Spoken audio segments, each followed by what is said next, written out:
All right, sir. Who are you and what exactly are you doing out here? My name is Darnell Price. I'm a federal instructor. I'm scheduled to teach a session in this. I have a scheduled meeting in that building. Dispatch can verify there's a verification line. Oh, it looks convincing, but something about this doesn't feel right. You don't have to take my word for it. Call it in. Officer Brandon Hale told Darnell Price that if the federal credential was fake, Darnell could be arrested right there. They were in a quiet office park parking lot, close enough to the front entrance that people walking in could see everything. Hale stood in Darnell's path and ordered him to stay where he was and keep his hands visible. He asked for identification immediately, and his tone made it clear he wasn't treating this like a casual question. Darnell didn't argue. He didn't talk back. He moved carefully and slowly, got his wallet out, and handed over his driver's license. Then he presented the federal credential that had been visible on him from a distance. Darnell explained calmly and clearly that he was an authorized federal instructor and had a scheduled meeting inside the contractor office. He also explained how to confirm it the correct way. Dispatch could verify him through official systems, and the credential had verification information for that purpose. Hale didn't try to verify it first. He looked over the credential and said it appeared convincing but seemed wrong to him. Then he used his radio and reported Darnell as a suspicious person with a possibly fake federal ID. He requested backup. That radio call changed the situation fast. People nearby started paying attention because the stop didn't match what they were seeing. Darnell was dressed for work, standing still, answering calmly and offering an easy way to confirm everything. Hale was treating it like a high-risk contact anyway. A couple employees slowed down as they walked from their cars. One of them stopped entirely and watched. Another held a phone in their hand, not making a scene, just ready in case things got worse. The stop was happening in the open, and everyone could feel the tension rising even though Darnell hadn't done anything aggressive. Darnell stayed steady. He kept his hands visible. He repeated the same basics without adding extra details. He was there for a scheduled meeting, he had valid ID, and dispatch could confirm it quickly. He didn't try to debate Hale. He kept pushing the interaction back toward the simplest solution: verification. Hale kept it framed as suspicion. He treated Darnell's calm confidence like it meant Darnell was trying to get away with something. He kept holding onto the credential as if it needed to be proven real by Darnell, even though Darnell had already given him the method to confirm it officially. Backup was on the way. And once other officers arrived, what should have been a quick check was about to become a full public stop, recorded on Bodycam, watched by employees, and impossible to explain away later if the facts didn't support Hale's suspicion. The first backup car pulled in and stopped a short distance away. A second arrived right after. Two more officers stepped out and looked from Hale to Darnell, trying to understand why they'd been called. Darnell stayed where he was. His hands were still visible. He didn't change his tone or his posture. He looked like someone who had been interrupted on the way to work and was waiting for a process to finish. Hale gave the quick version of his concern. He said the federal credential looked real but didn't feel right to him. He said Darnell's explanation sounded too practiced. He made it clear he wanted the stop handled his way, and he kept the credential in his hand while he talked. One of the backup officers, Marisol Chen, didn't match Hale's intensity.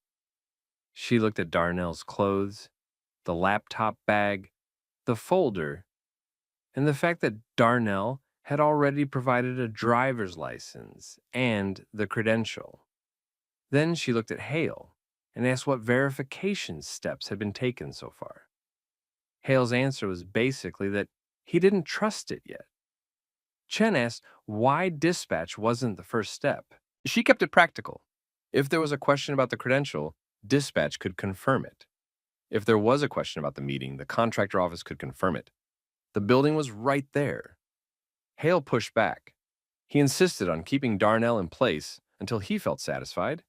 He treated Darnell's calmness like it was another reason to be suspicious instead of a reason to relax. At that point, more people were watching. A few employees were standing near their cars, pretending they weren't paying attention, but they were. Someone near the entrance had their phone out. Nobody was yelling. Nobody was interfering. They were just paying attention because the stop had turned into something bigger than it needed to be. Darnell spoke only to keep things clear. He repeated that he was a federal instructor, there for a scheduled meeting, and that everything could be verified through dispatch and the credentials verification information. He didn't insult Hale. He didn't threaten to complain. He didn't escalate. He stayed focused on verification. Chen and another officer exchanged a quick look, the kind of look that said they didn't like where this was going, not because Darnell was a threat, but because Hale had already turned a simple check into a situation with witnesses, body cam footage, and unnecessary tension. Then dispatch came back over the radio. The message was direct, the credential was legitimate, and Darnell Price was confirmed as an authorized federal instructor. The verification matched. The effect was immediate. The backup officers visibly relaxed because the risk they'd been called in for wasn't real. The only real problem left was what had already happened in public. Hale had no room left to keep the possibly fake framing. He handed Darnell's ID and credential back and tried to end the stop quickly. Darnell didn't celebrate. He didn't lecture. He simply took his documents, restated that verification was available from the beginning, and walked toward the contractor building for his meeting, still calm, still controlled, as if he refused to give the situation anything extra to feed on. And behind him, multiple cameras had captured the whole thing. How fast Hale assumed, how long he delayed verification, and how different the stop looked once the facts couldn't be ignored. Darnell walked into the contractor building like he still had a job to do, because he did. Inside, the air felt different than the parking lot. Quiet, controlled, people speaking in low voices. At the reception desk, he gave his name and the meeting contact. The receptionist recognized the appointment immediately. A manager came out to meet him, and Darnell was escorted back the same way any scheduled instructor would be. But the stop had followed him in. 2 employees in a hallway gave him a quick look that said they'd either seen it themselves or heard about it already. Someone asked if he was okay. Darnell kept it short and professional. He didn't tell a long story. He didn't try to rally people. He just said it had been handled and he was there for the scheduled session. That choice mattered. Darnell didn't let the stop become his personality for the day. He focused on the work in front of him. Still, the building had its own internal network. By lunch, several people knew a local officer had stopped a federal instructor in the lot called backup, and then had to back off when dispatch confirmed everything was legitimate. A few people had recorded parts of it from a distance. Others had just watched long enough to feel uncomfortable. And unlike a street corner, an office park had names and departments attached to everything. One employee forwarded a short clip to a coworker. A coworker sent it to a supervisor. A supervisor asked building security what they knew. Security didn't have to guess. The lot had cameras, the lobby had cameras, the officers had body cams. The event wasn't rumor-based. It was documented from multiple angles. By the end of the day, the contractor's security manager had filed an internal incident note, not because a crime happened, but because an unnecessary escalation happened on their property involving a verified visitor. That kind of incident created risk for them, even if it didn't make the news. Darnell finished his scheduled work and left on time. He didn't take a victory lap through the parking lot. He didn't look for Hale. He drove off, got back to his routine, and handled it the way he handled everything else, documented, factual, and calm. Later that evening, he wrote down the basics while they were still fresh: time, location, patrol car numbers he remembered, and the sequence. Stopped first, verification offered immediately, backup requested anyway, confirmation delayed until dispatch forced it. He also emailed his federal point of contact and explained what happened in plain language. Not emotional, not dramatic, just a record. He attached the meeting confirmation and noted that the credential had been verified by dispatch during the stop. That message did 2 things. First, it protected Darnell if anyone tried to twist the story later. Second, it triggered the kind of attention that local departments didn't like. Formal questions from an outside agency about why one of their officers treated a verified credential as fake before doing the basic check. Within a few days, Hale's department had the footage pulled. This wasn't a viral outrage situation yet. It didn't need to be. Departments reviewed Bodycam for smaller issues all the time: use of force, complaints, policy questions, stops that created risk. And this stop had multiple red flags that stood out even without anyone raising their voice. The timeline looked bad. The radio call labeled Darnell as suspicious with a possibly fake federal ID before any real verification was attempted. The stop escalated to backup, while Darnell remained cooperative and offered a clear path to confirmation. And the moment dispatch confirmed legitimacy, the whole basis for the stop disappeared instantly. That was the problem. The facts were available early, but the decision-making didn't match the facts. A supervisor watched the footage more than once. Another pulled the call logs. A third checked whether Hale had run the verification steps the way he was trained to do. The review wasn't about whether Hale was allowed to ask questions. It was about why he chose the most confrontational path when a simple confirmation was right there. Hale was asked to explain his choices. His explanation didn't land the way he thought it would. Saying he had a bad feeling didn't carry weight next to video of a cooperative, professionally dressed visitor offering verification from the start. Saying the credential seemed off wasn't enough when the credential was confirmed legitimate, and Hale never tried the basic verification first. The department didn't need a headline to see the liability. All they needed was the footage. And the contractor didn't stay silent either. Their leadership didn't want their employees watching unnecessary police escalations outside their front door. It created tension, fear, and legal exposure. They asked for a meeting with the department's community liaison and requested clearer procedures for contacts involving verified visitors on their property. Darnell didn't become a public face overnight. He didn't go online trying to build a moment. He kept it formal and focused. Documentation, follow-up, and making sure the record matched reality. Because he understood something Hale didn't seem to understand in that parking lot. When everything is recorded, confidence isn't a bluff. It's just what truth looks like when it doesn't panic. Within 2 weeks, the stop had moved from something awkward that happened in a parking lot to a documented issue with names, timestamps, and policy questions attached to it. The contractor's security team pulled their lot footage and saved it with the time markers. Their leadership didn't treat it like gossip. They treated it like risk management. An incident involving a verified visitor, multiple officers, and employees recording outside the front entrance was the kind of thing that could turn into a complaint, a lawsuit, or a workforce problem if it happened again.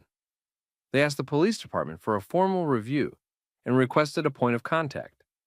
Not to attack the department, but to make it clear they expected future contacts on their property to be handled with verification first, not escalation first.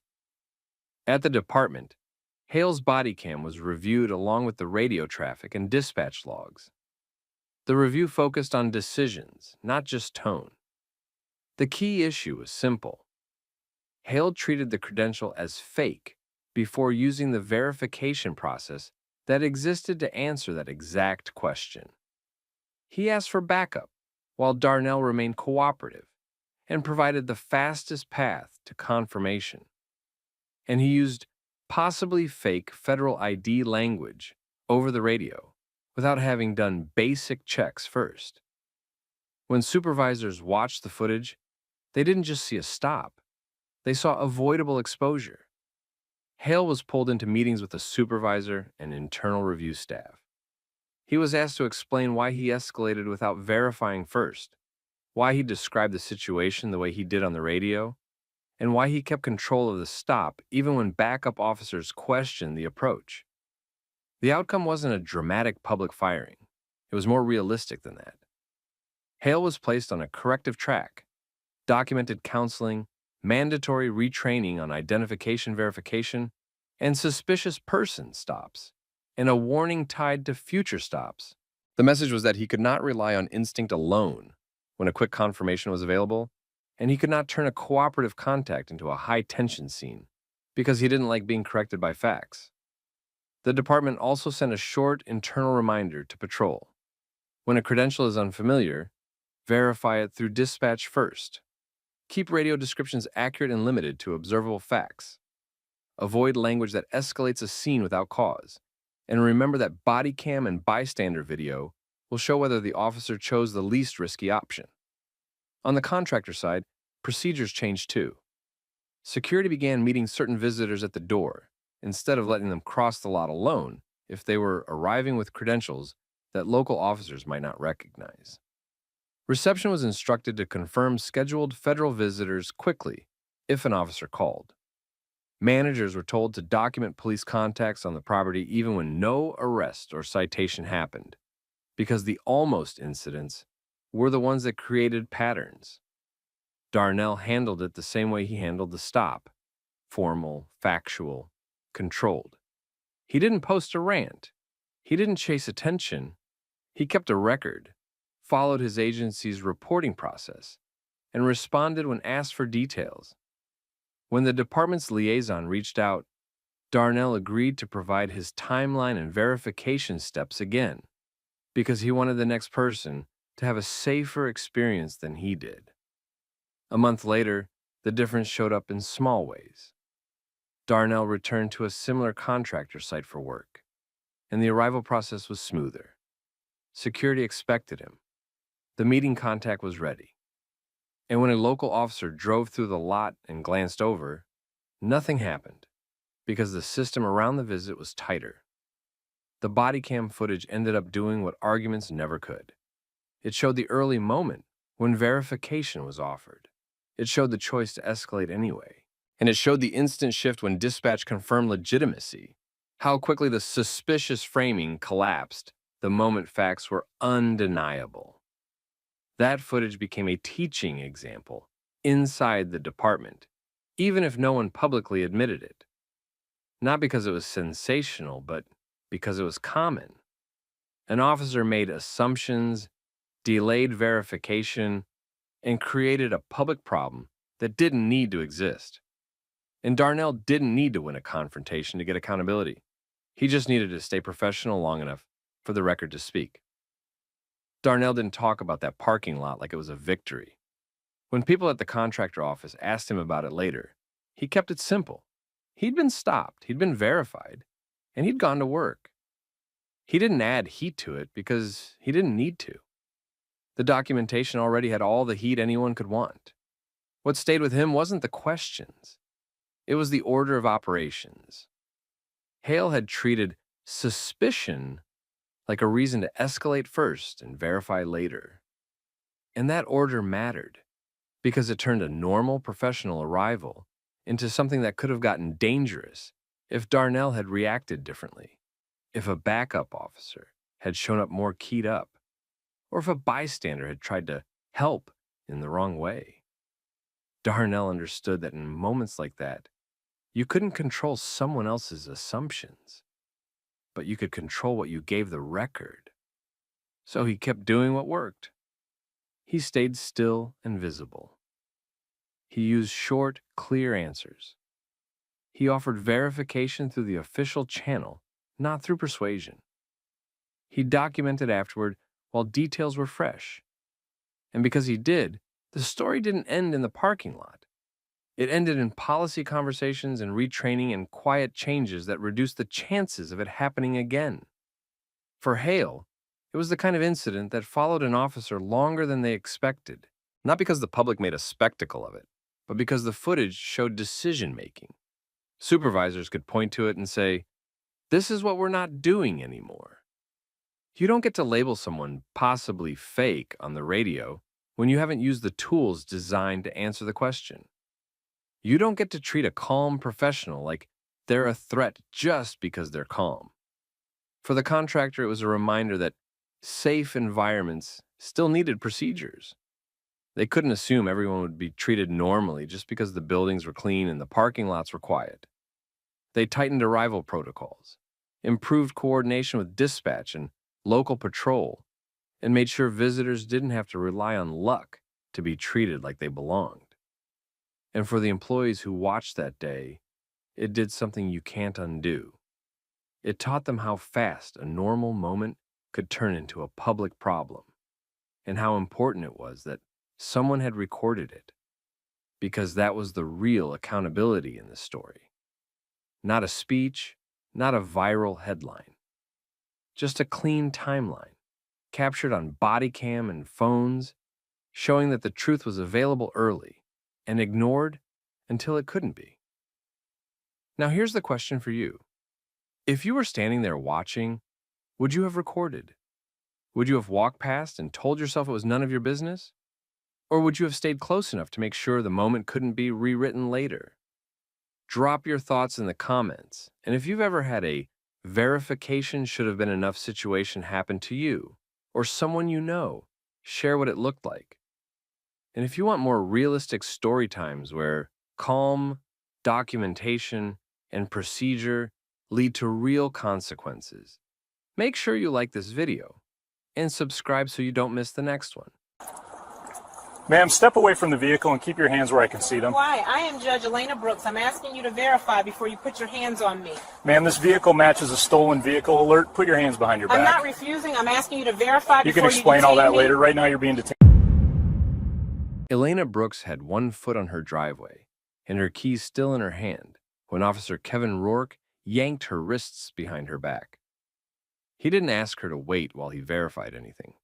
He didn't check her plate twice. He didn't even look toward the front door she'd just parked in front of.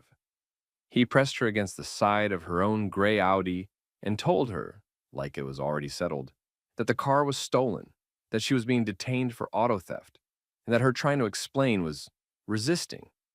Elena didn't raise her voice. She didn't move fast. She kept repeating the same simple request. Run the plate again, confirm her ID, call dispatch, do the basic checks. She told him she lived there, right in that house, and that verification would take less time than the handcuffs. Rourke treated calm like disrespect. The cuffs clicked shut anyway. Then he walked her, still in her work clothes, still holding herself together, past her own mailbox and into the backseat of his cruiser, as if the neighborhood didn't exist. And the neighborhood did exist. A woman across the street, Mara Ellis, had been dragging 2 grocery bags from her trunk when she froze mid-step.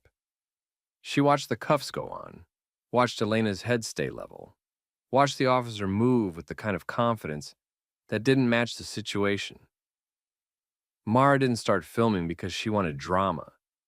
She started filming because she knew what happened when the only record came from one uniform. A few houses down, a man walking his dog slowed to a stop at the corner and stared, confused in the way people get when something can't be happening right in front of them.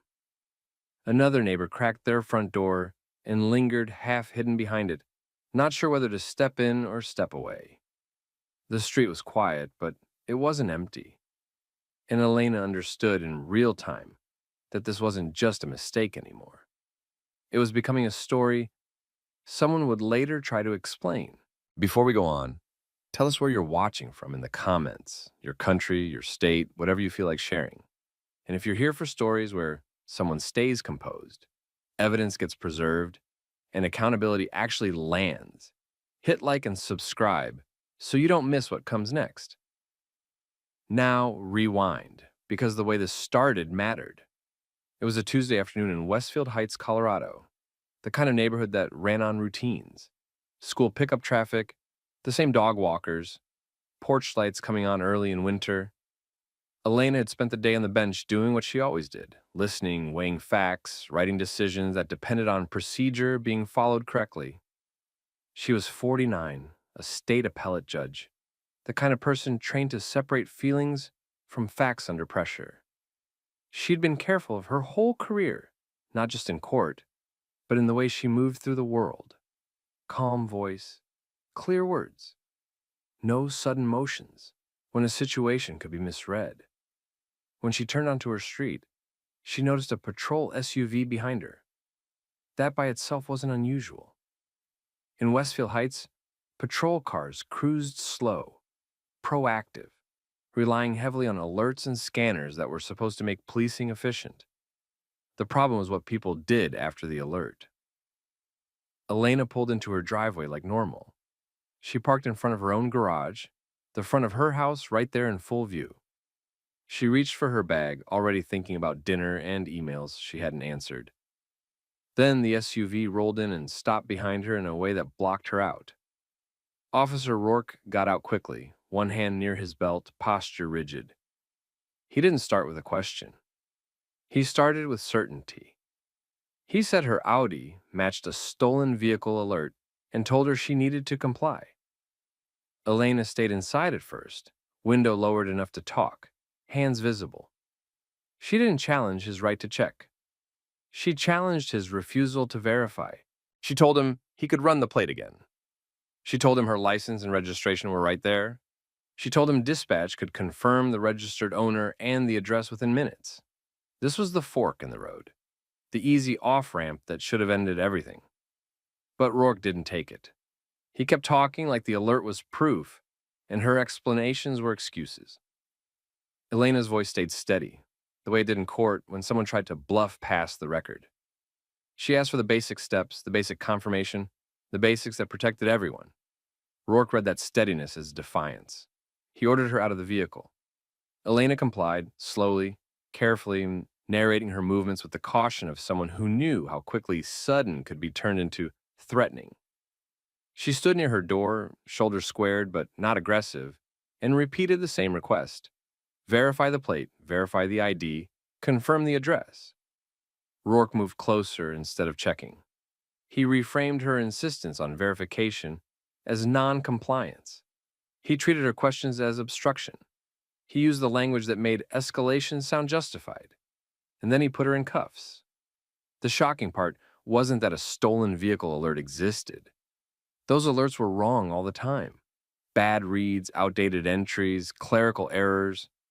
The shocking part was that Elena gave him multiple clean ways to confirm the truth, and he chose control instead. Because once he decided she was resisting, the facts stopped being the point. And that's how a judge ended up sitting in the back of a cruiser in her own driveway, while the officer still hadn't done the one thing that would have settled it: pick up the radio and verify. Elena stayed in the back seat of the cruiser with her hands cuffed behind her. She sat upright because the cuffs made it hard to shift without scraping her wrists. She kept her breathing slow and her voice steady. Outside, Rourke didn't treat it like a quick mistake and stop. He treated it like a scene he needed to control. He walked between the Audi and his SUV, looking into the windows and checking his in-car computer. He still hadn't done the basic steps Elena had asked for at the start. Confirm the plate properly, confirm the registered owner, confirm the address. Elena asked more than once for him to verify her ID and run the plate again. She kept it simple. She didn't insult him. She didn't raise her voice. She stayed on process. Rourke answered by repeating his claim that the vehicle was stolen and framing her talking as resistance. He didn't open the door to take her license from her wallet. He didn't ask her to point out where the registration was. He kept the encounter locked in his version of events. Across the street, Mara Ellis watched from her driveway. She'd been unloading groceries when she saw the handcuffs go on. She didn't rush toward the officer. She didn't shout. She just held her phone up and recorded what she could. Elena in the back seat, Rourke moving around. The time passing with no verification. A neighbor down the sidewalk, Andre Salazar, stopped with his dog and tried to vouch for Elena from a distance. He didn't walk up aggressively. He kept his hands visible and spoke in a normal tone. He tried to tell Rourke that Elena lived right there and that the officer had the wrong person. Rourke shut him down immediately. He told Andre to step back and stay out of it.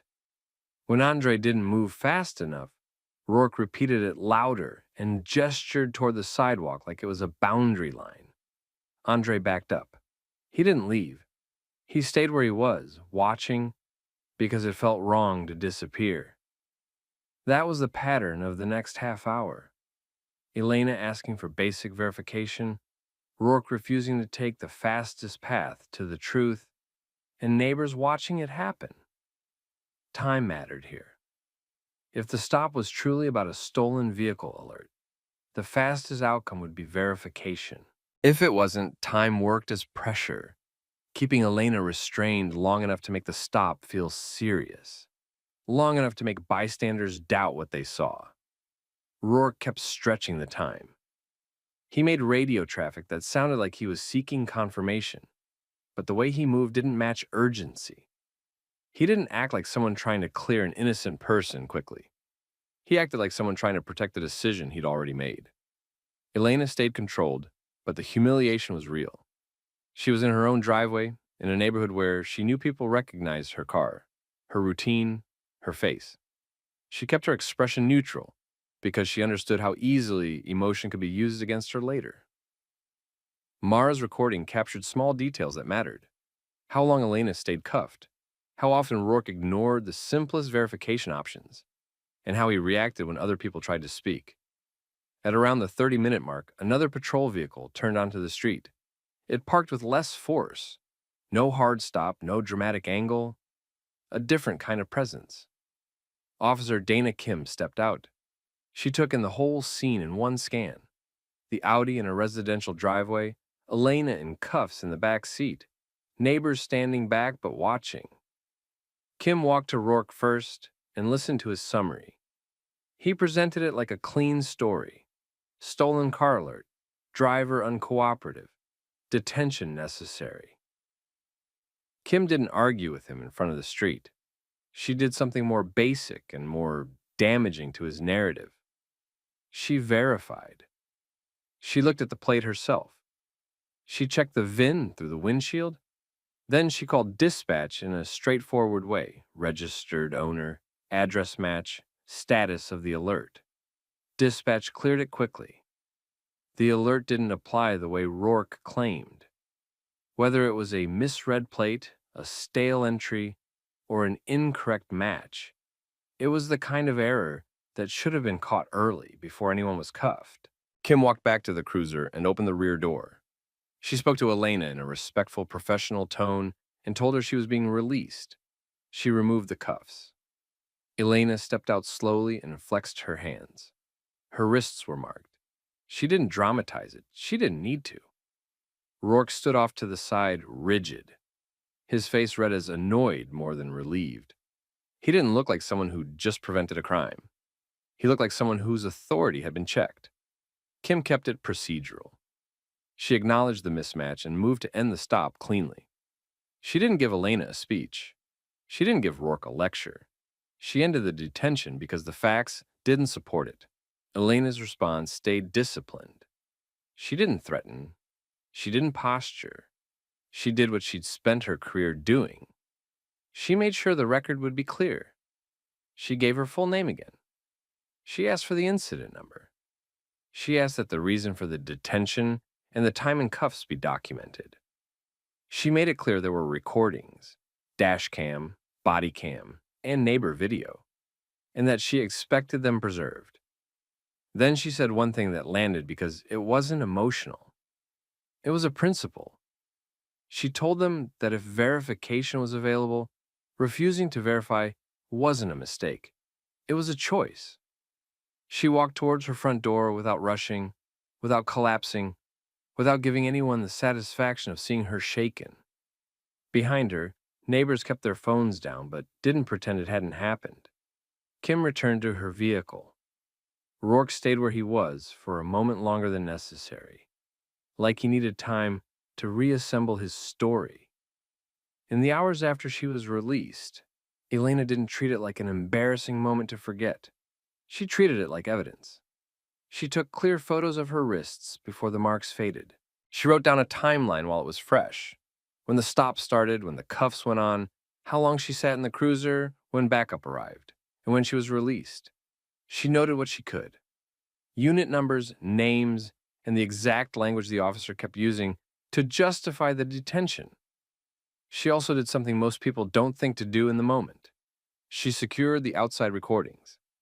She contacted the neighbors who had filmed and asked them to keep the original files, unedited, with timestamps, not for social media, for the record. One neighbor backed the video up that same night. Another saved it in 2 places after hearing how often footage disappeared once a complaint started. By the next morning, she retained a civil rights attorney. The lawyer didn't start with anger. She started with preservation. She sent formal notices to the department demanding that Bodycam, Dashcam, dispatch audio, CAD logs, and any license plate reader data tied to the stop be preserved. She requested the stop documentation and the basis for the stolen vehicle claim, including the source of the alert and whether it was active, stale, or misread. At the same time, Elena kept her public behavior disciplined. She didn't do a victory lap. She didn't make big statements. She understood that public emotion gets used to distract from facts. The department's first response was predictable. Vague language, minimized time, and heavy emphasis on safety procedures. They tried to frame the outcome as quick and routine, as if cuffs were just a temporary inconvenience. But the neighbor videos undermined that framing. They showed the driveway and the house in the background. They showed how long she stayed cuffed. They showed the officer refusing the fastest verification steps while repeating language that turned calm questions into resistance. They showed how the officer treated witnesses as interference instead of help. Once that footage circulated locally, the story didn't rely on anyone's interpretation. People could see the sequence. That's when the internal review started moving. Internal Affairs pulled dispatch audio, CAD timestamps, and the officer's report. They compared what the officer said he believed with what the system actually returned and when it returned it. They looked closely at the key question. If verification was available, why was it delayed until another officer arrived? Then the review widened beyond the single stop.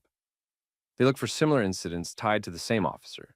Stops based on alerts, quick escalation, delayed verification, repeated resisting language, and complaints that previously ended with no meaningful correction. The goal wasn't to prove someone was bad. The goal was to see whether the same pattern showed up again and again, and it did. The case shifted from one humiliating mistake to a documented problem. How often the officer escalated first and checked later, how often basic confirmation steps were skipped, and how consistently the paperwork tried to justify what the video contradicted. By the end of that week, Elena's situation had become bigger than her driveway. Not because she made it bigger with speeches, because the timeline, the footage, and the department's own records made it impossible to keep small. Once Internal Affairs confirmed the stop wasn't just sloppy but unsupported, Elena's case moved from complaint to claim.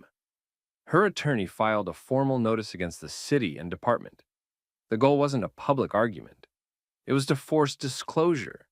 Bodycam, dashcam, dispatch audio, CAD logs, plate reader hits, training records, and the officer's prior stop history tied to similar alerts. The city tried the standard containment move. They framed it as a single incident that ended once a second officer verified the car. They leaned on careful language about split-second decisions and officer safety, even though the stop had lasted long enough for multiple verification chances. Elena's side didn't argue feelings. They argued sequence. They laid out the timeline. Handcuffs first, verification later.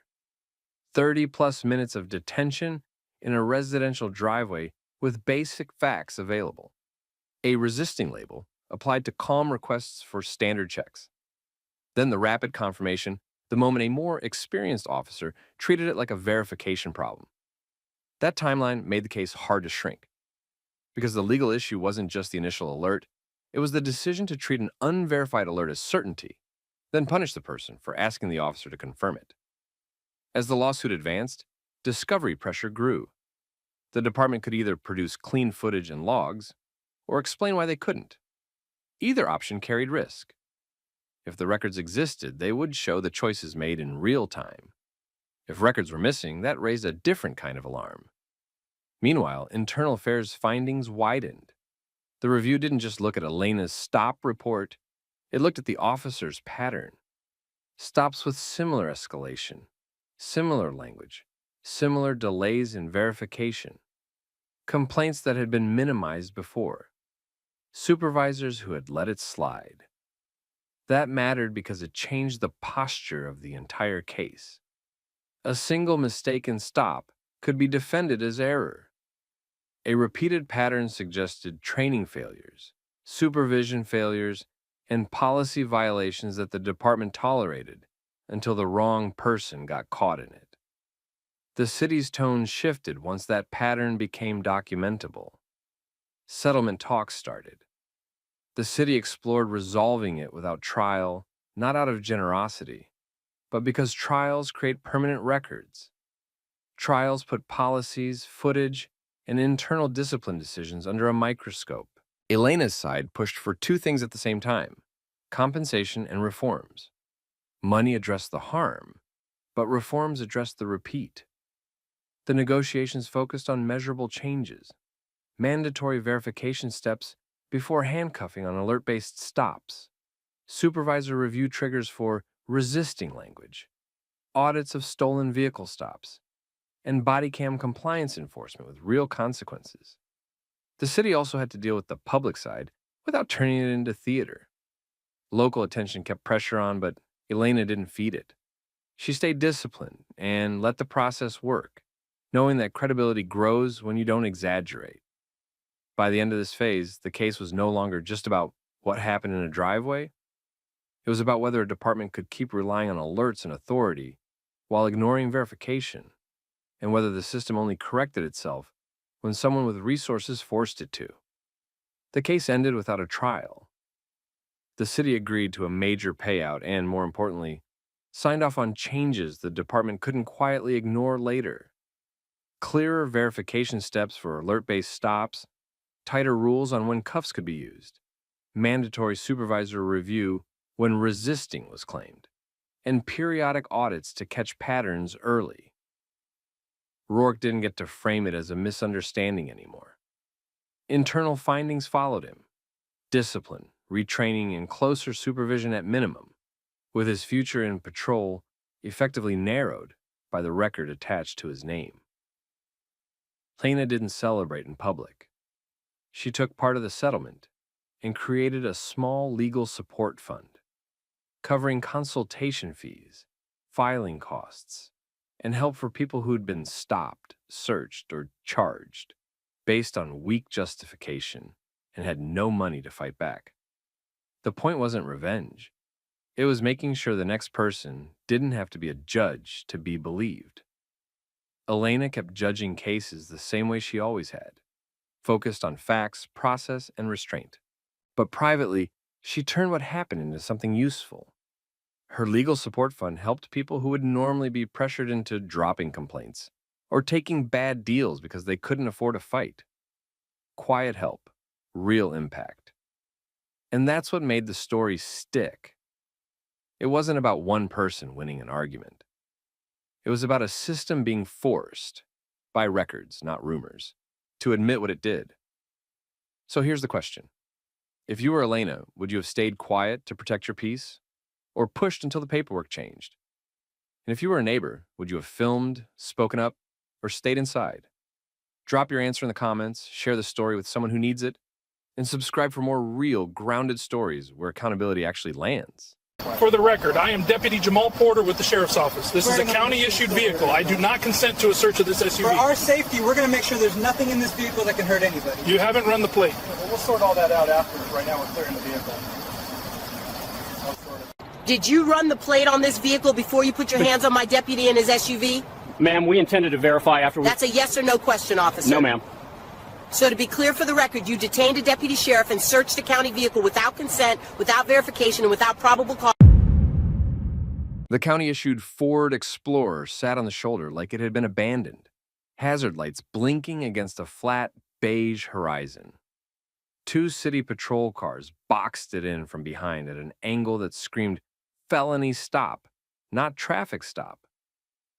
Deputy Jamal Porter stood beside his driver's door with his palms open and visible, elbows locked, shoulders still.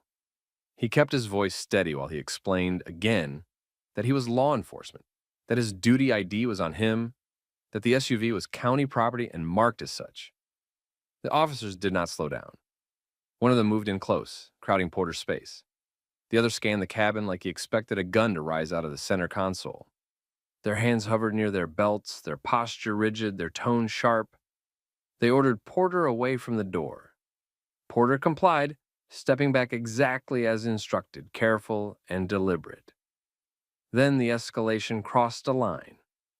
One officer seized Porter's arm and pivoted him toward the rear quarter panel, guiding him with pressure instead of words. Porter did not resist. He did not flinch.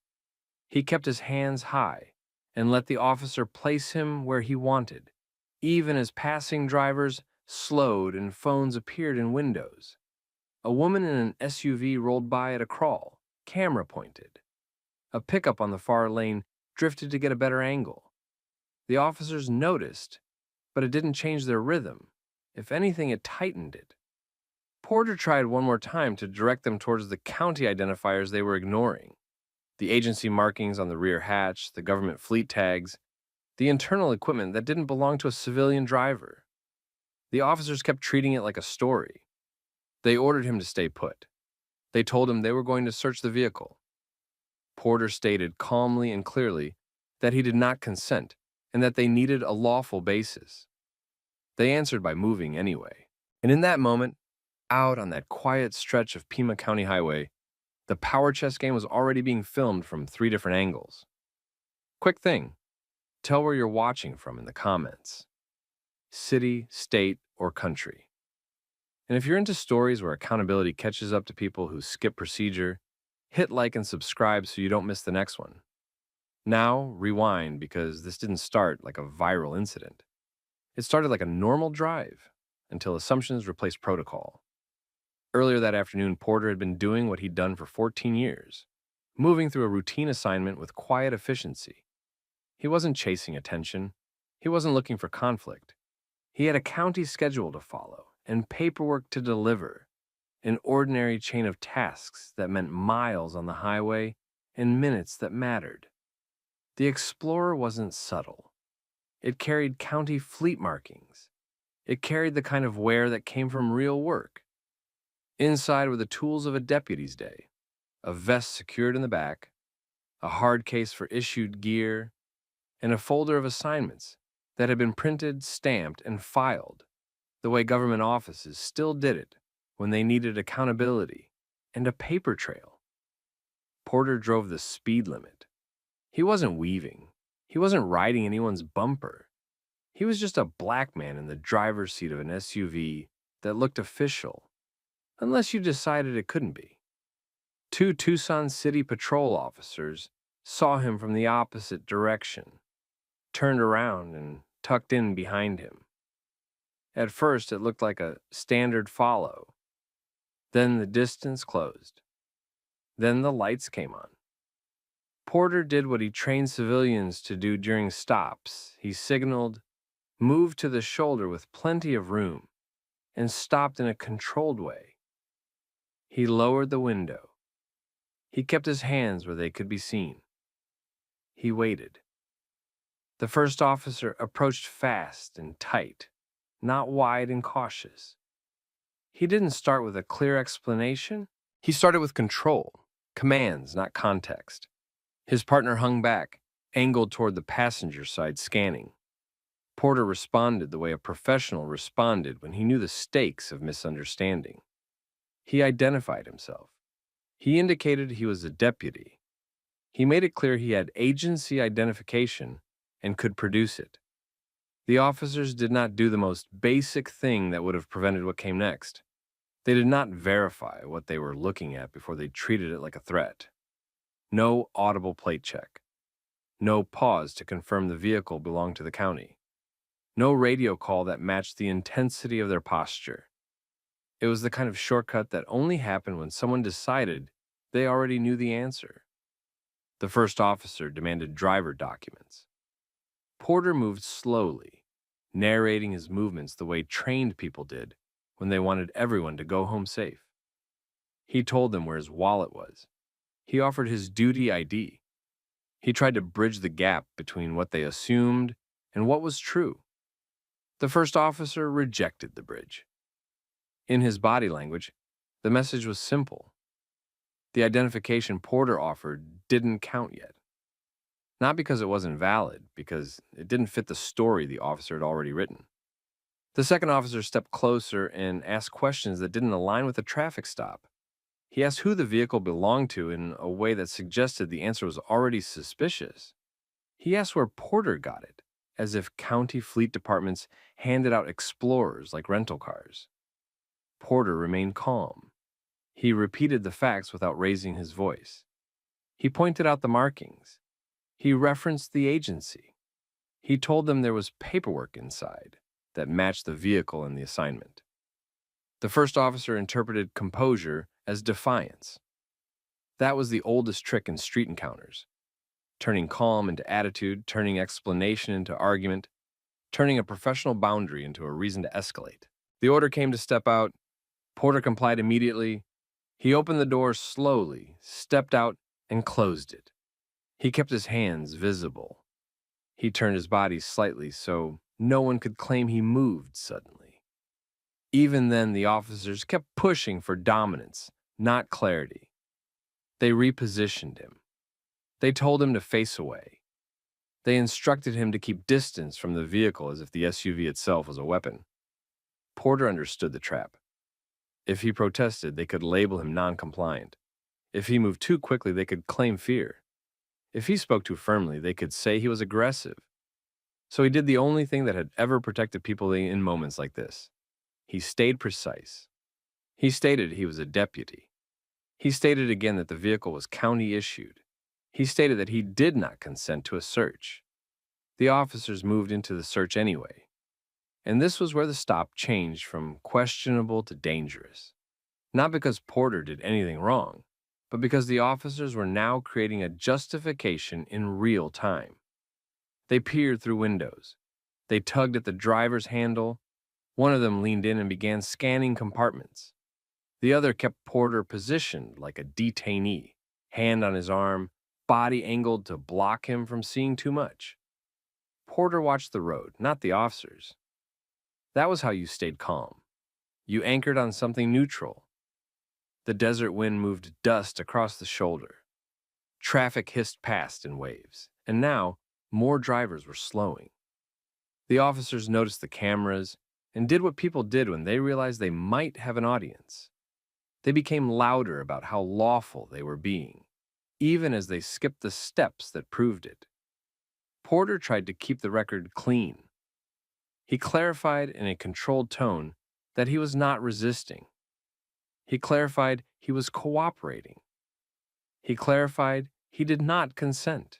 He made sure each piece of his compliance was visible and understandable, for the same reason civilians repeated themselves on Bodycam, because later, somebody would try to rewrite it. The first officer walked to the rear hatch and reached for it like he owned it. This was the moment where the entire stop balanced on a hinge, because in the back of that county SUV, behind a locked case and a neatly stacked folder, was the truth they could have confirmed in 60 seconds with a plate check, a radio call, or basic professional humility. The first officer opened the rear case.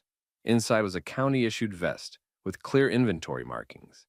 Next to it was a folder of assignments stamped with the sheriff's office seal. The officers paused. Their confidence dropped. What Porter had been saying from the start was now in their hands.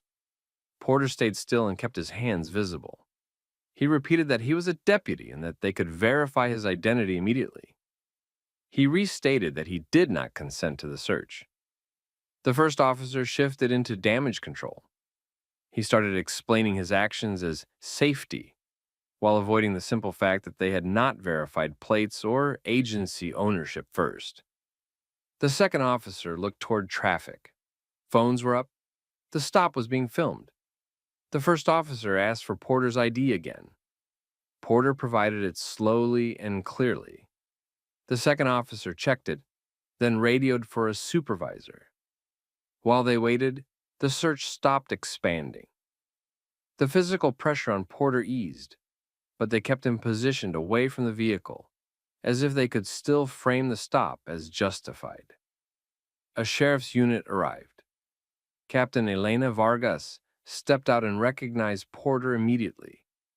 She checked him quickly, then turned to the city officers and demanded their basis for the stop and search. They offered broad explanations. Vargas narrowed it to procedure. She confirmed they had not run a plate check before escalating. She confirmed they had not verified the county vehicle markings or Porter's ID before going hands-on. She confirmed they searched without consent and without a clear lawful basis. With cameras still recording, Vargas called Internal Affairs to respond to the scene. When IA arrived, Vargas summarized the facts on the shoulder. No clear reason stated, no verification before escalation, physical handling, and a non-consensual search that only ended after official sheriff's gear and paperwork were found. Then she made the consequence immediate. She ordered both officers detained pending investigation and had them placed in cuffs on scene. Porter remained composed. Vargas told him he had every right to file a formal complaint, and she treated it as misconduct, not confusion. The scene ended the way it should have started, with verification and paperwork. Internal Affairs documented everything on the shoulder. They collected the officers' names, badge numbers, and unit information. They noted the lack of a stated reason for the stop, the missed plate verification, the physical handling, and the non-consensual search. Porter gave a brief, factual statement. He listed the sequence. He identified himself early, offered duty ID, pointed out county markings, complied with instructions, and stated non-consent before the search. He kept it professional and complete. Captain Vargas ensured Porter was able to leave safely and that the county vehicle and equipment were accounted for. She also ensured bystander recordings were treated as evidence, not ignored.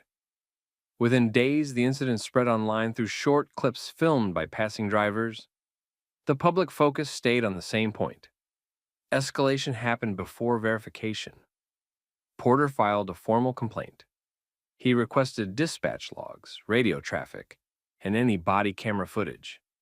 He documented the time, location, and the officer's actions in a standard report format.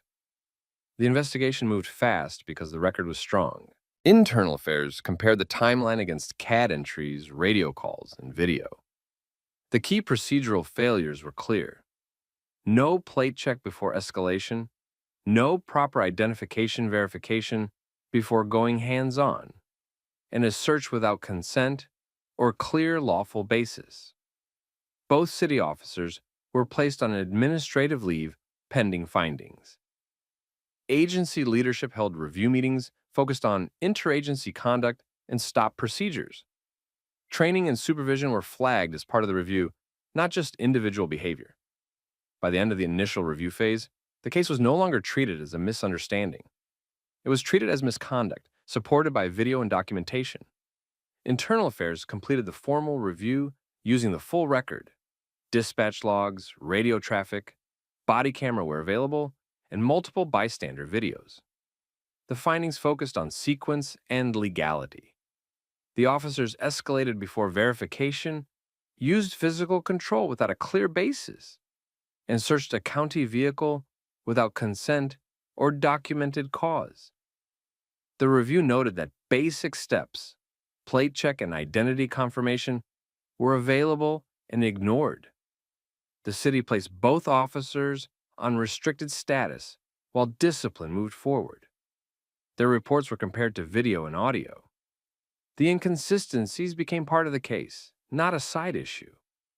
Captain Vargas submitted a separate supervisory memorandum through the sheriff's chain. It documented the operational risk of interagency stops handled without verification and flagged it as misconduct, not a training mistake. Porter met with county leadership and filed a full written statement for the record. He also requested preservation of all related footage and communications to prevent loss or deletion under routine retention. The city issued an internal notice reminding patrol units of required verification steps on stops involving government fleet vehicles and cross-agency personnel. Supervisors were directed to review stops that escalated without an initial plate check. Porter's complaint triggered a joint review between the city and county. They examined jurisdiction boundaries on that highway stretch, dispatch coordination, and how city units handled county fleet identifiers. The goal was to prevent the same failure chain from repeating. As the case moved beyond internal review, Porter was given formal options: continue only through administrative discipline, or pursue additional action through professional standards and legal channels. He chose to keep everything documented and handled through process, not public argument.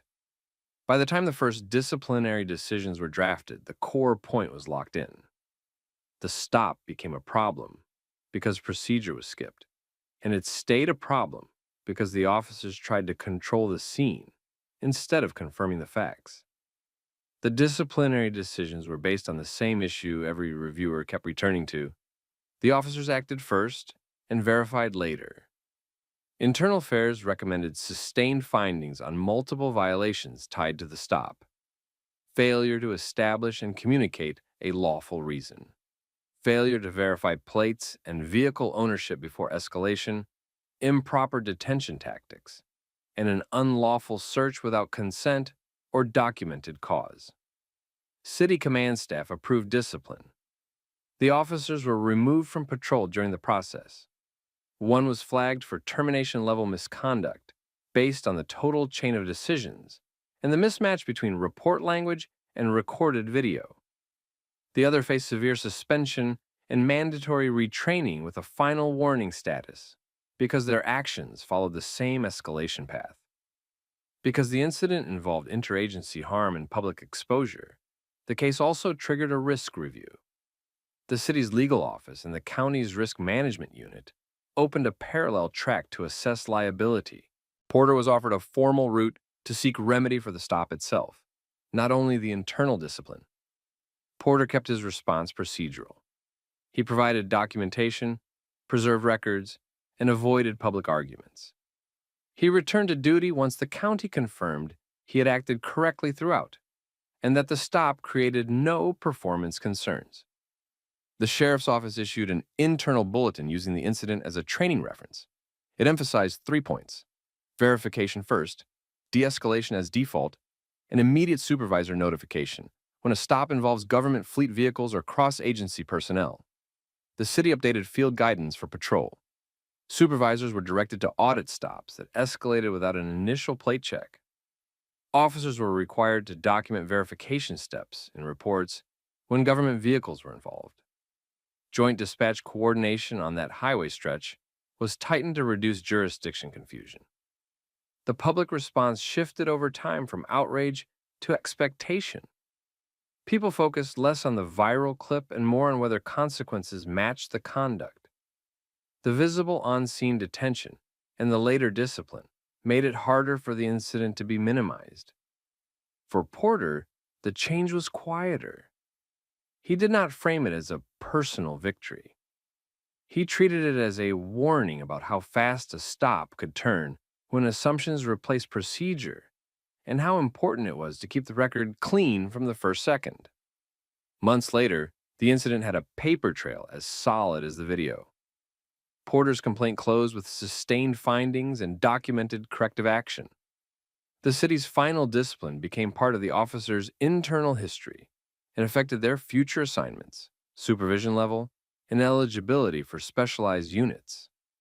The county and city also finalized operational changes tied directly to what failed that day. Dispatch coordination on that highway corridor was updated. Patrol guidance required plate verification before escalation when the vehicle was not clearly linked to a crime. Supervisors were instructed to respond early when a stop involved government fleet markings or cross-agency personnel. Training was updated with the same sequence the investigation highlighted: verify first, then decide. Officers were required to document the verification steps in reports, not just the outcome. Body camera review standards were tightened for stops that included hands-on control or searches. Porter did not become a public face of the incident. He kept working. But inside the sheriff's office, the stop became a reference point for younger deputies. Proof that staying calm and keeping the record clean could protect you when someone else tried to control the narrative. The last change was personal. Porter adjusted his habits, even though he had done nothing wrong. He made sure his credentials were always positioned for quick display. He ensured the county fleet identifiers were unobstructed. He treated every stop as if it could become evidence, because he had lived what happened when procedure got replaced by assumption. The incident left a clear lesson behind. Authority without verification creates risk, and cameras don't create truth. They preserve it. If you've ever been in a situation where someone judged you before they checked the facts, what did you do? Did you stay calm, or did it pull you into the argument? Drop your take in the comments. Share this with someone who needs to hear it. And subscribe for more story times where accountability actually shows up. Pocket. Nothing you've said so far convinces me this is really your vehicle, sir. If you believe there's a legitimate alert, you can run the plate or verify the VIN. I've told you I do not consent to a search. These are my judicial credentials. You're a judge? I am, and my rights were the same 5 minutes ago as they are right now. The luxury SUV had barely settled into the hotel's valet lane when the patrol car cut across the front like a gate swinging shut. A second later, another unit slid in behind, close enough that the judge could see the reflection of its grille in his rearview mirror. The lane became a trap. Curb on one side, concrete planter on the other, two police vehicles boxing him in like they had practiced it. The officer who stepped out moved fast. He approached the driver's door with a hard stance and a hand hovering near his belt, eyes fixed on the badgeless windshield and the polished SUV like it offended him. He told the driver the vehicle matched a stolen vehicle alert. He said the driver needed to step out immediately. He pushed for a search right there in the valet lane, like consent was a formality. Inside the SUV, Judge Darius Whitfield stayed seated. He kept his hands visible near the steering wheel, window down, voice controlled. He asked what the legal basis was. He asked whether he was being detained. He refused a search that wasn't supported by probable cause or a warrant. And he asked, again, for a supervisor. The officer didn't ease up. He repeated the stolen vehicle claim. He leaned in slightly, using the angle of his body to make the moment feel smaller, tighter, private, even though it wasn't, because by then it already had an audience. A valet in a black vest had stopped mid-step, key fob in hand, staring. A couple in conference lanyards turned their phones toward the lane. A guest near the revolving doors raised their camera higher, framing the patrol car, the SUV, and the officer's posture, like a scene they didn't trust anyone to summarize later.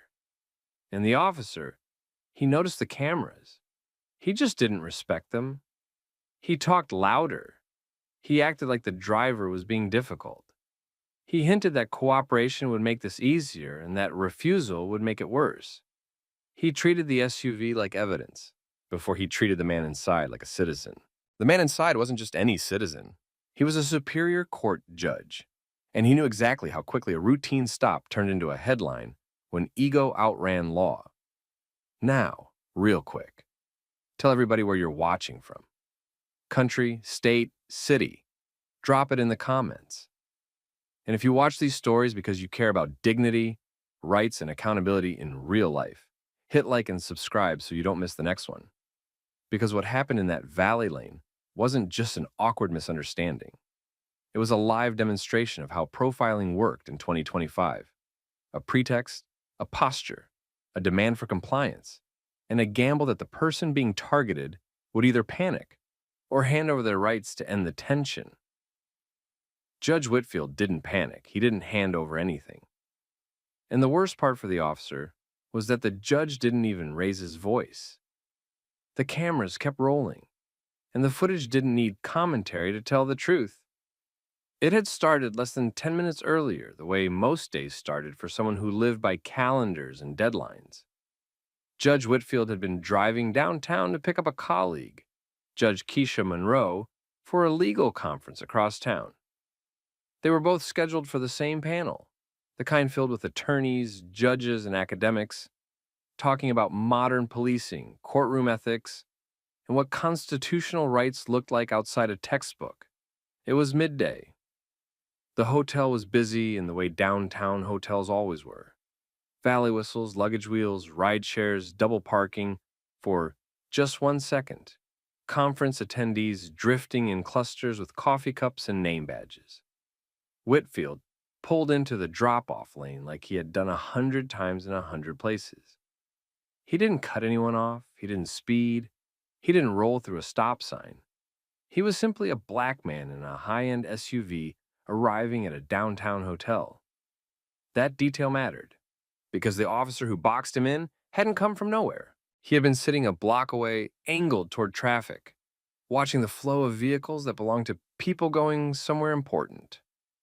When Whitfield's SUV passed, the officer moved, not like someone responding to a confirmed alert, not like someone checking a plate and waiting for confirmation, like someone who had already decided the story in his head and needed the real world to catch up. He followed into the valet lane. He didn't pause to let the valet staff manage the flow. He didn't choose a safe, open spot. He didn't approach like this was uncertain. He chose the box in. To most people, that tactic felt like a statement. You're not going anywhere because I say you're not going anywhere. To Judge Whitfield, it felt like a legal argument happening without a courtroom, where tone was used as evidence and compliance was treated like guilt. He didn't give the officer the reaction he wanted. He stayed in the seat. He kept his hands visible. He didn't rummage for anything. He didn't reach across the console. He didn't step out just because someone with a badge demanded it. He did what experienced attorneys always told people to do, but rarely got to model in real time. He made the officer articulate the reason. The officer didn't like that. So he leaned on a familiar pressure sequence, the kind that worked when the other person was alone and scared. First came the certainty. The vehicle matched a stolen alert. Then came the urgency. The driver needed to step out right now. Then came the implication. If the driver had nothing to hide, he would cooperate. Whitfield held his line. He asked for a supervisor. He refused consent to a search. He asked if he was free to leave. That was the chess move, because once he asked that question, the officer had two options: establish lawful grounds to detain him or back down. The officer chose a third option. He escalated the performance. He widened his stance. He angled his shoulders toward the growing crowd like he wanted an audience on his side. He used the valet lane's chaos to make Whitfield look like the problem holding everything up. But the valet lane wasn't a private street corner. It was a glass-fronted hotel entrance in the middle of the day, and the people watching weren't relying on memory. They were recording. One valet, Jasmine, the lead on shift, lifted her phone and held it steady, not shaky, not emotional, just documenting. A guest near the entrance framed the whole scene from farther back, catching both patrol cars and the SUV, so nobody could later claim there was room to just pull forward. Someone inside the lobby started filming through the glass, capturing the officer's approach from an angle that showed his hand placement, his proximity, his body language. Multiple angles, multiple witnesses, one story. Judge Whitfield knew that the second phones came out. The encounter changed. The officer knew it too. But instead of adjusting, the officer doubled down, because backing down in public felt, to him, like losing. And right there, with cameras rolling and valet staff frozen in place, he let the real message creep through the official one. It wasn't only about a stolen vehicle alert. It was about disbelief. The officer's tone, his emphasis, his stare, the way he kept looking at the SUV and then back at Whitfield, made it clear he didn't believe the man inside belonged behind that wheel. And when Whitfield calmly held his boundary and repeated his request for a supervisor, the officer's patience thinned in front of everyone. The valet lane quieted in that specific way it did when strangers sensed a moment turning, when people stopped pretending not to watch, because everyone could feel it. The officer was about to decide whether this stayed a stop or became a spectacle. And Judge Whitfield was about to decide whether he ended it with paperwork or ended it with proof. The officer tried to break the moment by controlling the smallest things first. He told Judge Whitfield to turn the engine off. He told him to hand over the keys. He told him to step out so they could clear it up. Each instruction was delivered like it was already law, like the badge itself created permission. Whitfield didn't play tug of war with commands. He stayed focused on one lane of facts. He asked if he was being detained. He asked what specific information tied his vehicle to a theft beyond a vague match. He repeated that he did not consent to a search. And he requested a supervisor again, calmly like a metronome. That calm did something that anger never could. It exposed the officer's lack of foundation. Because if the alert was real and specific, the officer could name it, verify it, and proceed by the book. Instead, he leaned into pressure, tone, proximity, speed. He tried to make Whitfield feel like the only way out was obedience. In the valet lane, phones stayed up. Jasmine didn't move. She kept her camera steady at chest height, catching clean audio in the officer's stance. A guest near the doors angled wide to include both patrol cars, the boxed-in SUV, and the line of waiting vehicles stacking behind them. Someone else stepped to the side to capture Whitfield's hands through the open window, visible the whole time. No sudden movements, no reaching. It wasn't dramatic. It was procedural. And procedural footage was exactly what departments feared, because it didn't depend on opinion. The officer switched tactics. He started talking like he was doing Whitfield a favor. He implied that if Whitfield just cooperated, the whole thing would be over in minutes. He framed refusal as suspicious. He tried to turn the crowd into a jury, making it seem like Whitfield was causing a scene by insisting on rights. But the scene already belonged to the officer. He had created it the moment he chose the box-in at a hotel entrance. Whitfield stayed inside the SUV and did the one thing that always made a bluff expensive. He made the officer commit to specifics. He asked whether the officer had run the plate. He asked whether the officer had verified the VIN. He asked for the supervisor's name once they were called. He asked for the incident number. The officer didn't like being steered into details. He leaned closer to the window, lowering his voice as if he wanted to make it personal, then raising it again when he wanted the crowd to hear. He kept glancing at the cameras, then acting like they weren't there. And that's when the mask slipped. Not with a slur, not with something he could deny as a misunderstanding, with a simple insistence that revealed the real belief underneath the pretext, that the man in the driver's seat didn't match the picture in his head of who belonged in a luxury SUV. He made it about ownership instead of evidence. He pushed the idea that the vehicle wasn't really Whitfield's, that something about him didn't add up. He treated the SUV like a prize that needed a rightful owner, and treated Whitfield like a placeholder until proven otherwise. The valet lane tightened. A couple of people who had been casually filming adjusted their posture, not for better video, because they felt the shift from routine to ugly. Even the valet staff, used to dealing with entitled guests and impatient drivers, looked like they'd stepped into something they couldn't unsee. Whitfield didn't flinch. He didn't debate identity. He didn't argue lifestyle. He didn't start explaining his life to earn basic respect. He stayed on the law. He told the officer he was requesting a supervisor and that he would not be searched without a lawful basis. He asked again if he was free to leave. The officer tried to hold the lane hostage. He positioned his body so the SUV couldn't pull out without risking contact. He let the backed-up cars and irritated honks become part of the pressure. He let the delay paint Whitfield as the cause. But cameras don't care who's impatient. They care who's responsible. Whitfield watched the officer's posture, watched the crowd, watched the way the officer's partner, standing near the rear, looked uncertain, shifting weight, scanning phones, aware that the narrative was being captured in real time. Whitfield also knew something else. This kind of encounter could turn dangerous fast if it became a pride contest. So he chose the cleanest exit, Not for his ego, for his safety, for the record. He reached slowly, very slowly, toward his inner jacket pocket, narrating his movement with calm precision so there could be no, he reached for something later. He pulled out a slim wallet, opened it, and presented an official judicial identification. He didn't thrust it. He didn't flash it like a weapon. He displayed it like a fact. The officer's whole demeanor changed in a single beat. His shoulders loosened, his voice softened. The aggressive certainty melted into a careful politeness that would have been almost comical if it wasn't being captured from 4 angles.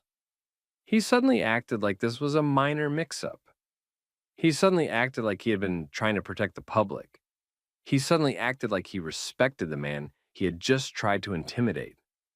And that flip, clean, instant, undeniable, became the second turning point of the day, because it proved what Whitfield couldn't force anyone to admit with words. The officer's reasonable suspicion was flexible. It wasn't anchored to data. It was anchored to who he thought he was dealing with.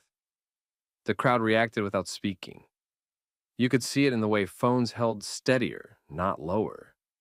In the way people kept recording even after the respectful voice appeared, because they understood the respectful voice was the performance. A patrol supervisor's voice finally cut into the scene as Sergeant Elena Rivera arrived, stepping in with the posture of someone who could feel the disaster before she'd even heard the first sentence. She asked what happened. She asked for verification details. She asked why the stop was initiated here, in a valet lane, with a box in, without a clear confirmation. The officer tried to summarize quickly, carefully now, choosing words that would sound reasonable on playback. He referenced a vague match. He implied he had been following protocol. Rivera looked at the ID, then she looked at the officer. Then she looked at the phones. And she did what supervisors did when they knew the department was about to be judged by the public. She took control. She directed the officer to step back. She spoke to Whitfield with professional respect. She confirmed there would be no search. She began untangling the vehicles so the valet lane could function again. Whitfield stayed composed. He didn't take victory laps. He didn't lecture. He simply recentered the moment where it belonged, in rights, not reactions. Before the SUVs and cruisers separated, he gave one final statement, calm, measured, and clear, that would later become the caption under a dozen viral clips. The idea that constitutional protections didn't shift based on someone's assumptions. Then he drove forward the few feet to the valet stand, exactly where he had intended to stop in the first place.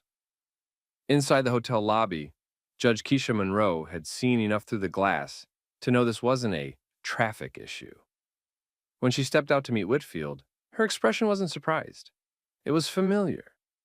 And that familiarity, 2 judges, both seasoned, both unshaken, both recognizing the script, was the quiet detail that made what happened next inevitable. Because the footage didn't end when the cruisers moved. That night it found the internet.